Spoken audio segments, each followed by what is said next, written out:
नमस्कार। मैं डॉक्टर मीनाक्षी कर्ण जमशेदपुर झारखंड से आज दिनांक 3 मई 2025 को सदीनामा की ओर से संपादकीय लेकर उपस्थित हुई हूँ, जिसका शीर्षक है मध्य प्रदेश की सचल कैबिनेट या तुष्टीकरण, जिसे लिखा है हमारे सह संपादक आदरणीय राकेश अचल जी ने। राजनीतिक तुष्टीकरण वह है जिसे किसी विशेष वर्ग को दूसरे वर्ग की उपेक्षा कर स्वयं के राजनीतिक लाभ के लिए अनुचित रूप से सभी प्रकार से संतुष्ट करना ही राजनीतिक तुष्टीकरण कहलाता है।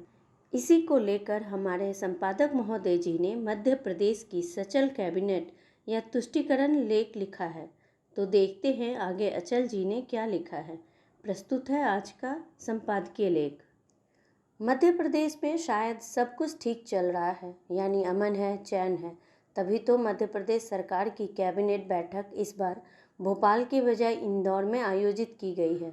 सरकार रानी अहिल्याबाई के प्रति अपने सम्मान का मुजाहिरा करना चाहती है। रानी की 300वीं जयंती 20 मई को है।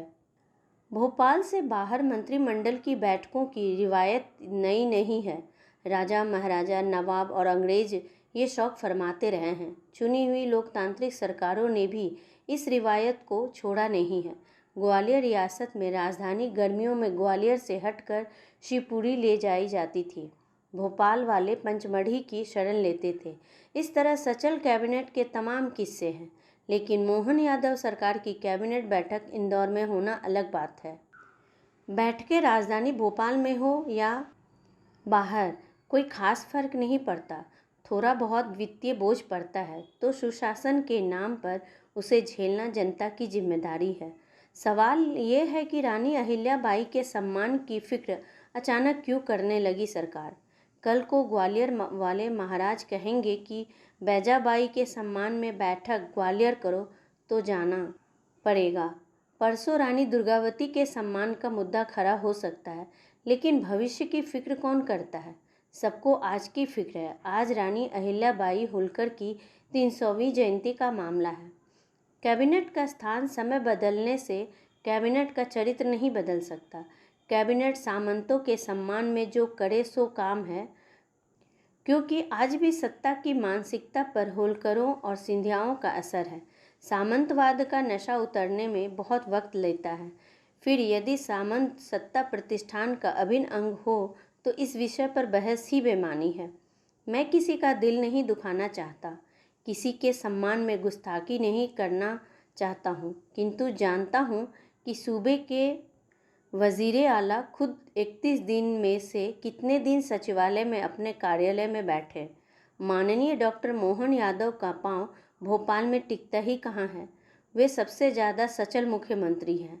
उमा भारती, बाबूलाल गौर और शिवराज सिंह चौहान से भी ज़्यादा सचल मुख्यमंत्री हैं।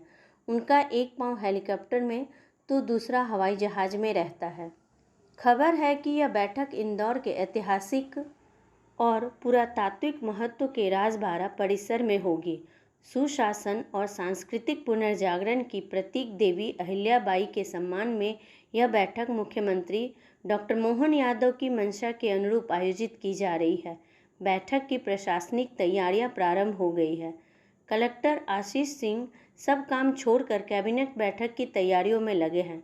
कलेक्टर सिंह ने बैठक के दौरान आयोजित से जुड़ी सभी व्यवस्थाओं, मंत्रीगणों एवं वरिष्ठ अधिकारियों के आवास, परिवहन, यातायात, बैठक स्थल की तैयारी और भोजन आदि की बिंदुवार समीक्षा की। उन्होंने अधिकारियों को स्पष्ट निर्देश दिए कि सभी व्यवस्थाएं समय पर और आयोजन की गरिमा के अनुरूप पूरी की जाए, ताकि किसी भी अतिथि को असुविधा का सामना नहीं करना पड़े। प्रशासन ने राजबाड़ा को भव्य रूप से सजाने, सुरक्षा व्यवस्था चाक चौबंद रखने और शहर में यातायात को सुचारू बनाए रखने के लिए विशेष निर्देश जारी किए हैं।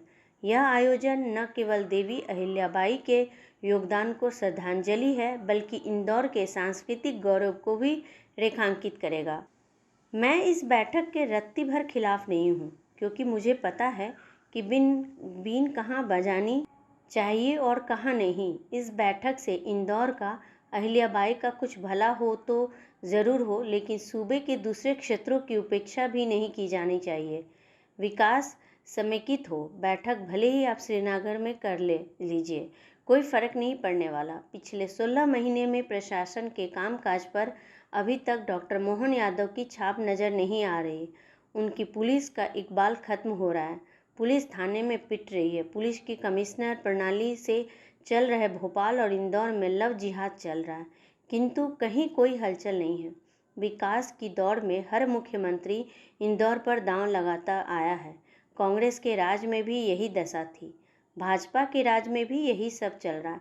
ग्वालियर और जबलपुर की चिंता किसी को नहीं है। भोपाल राजधानी होने की वजह से विकसित हो ही रहा है।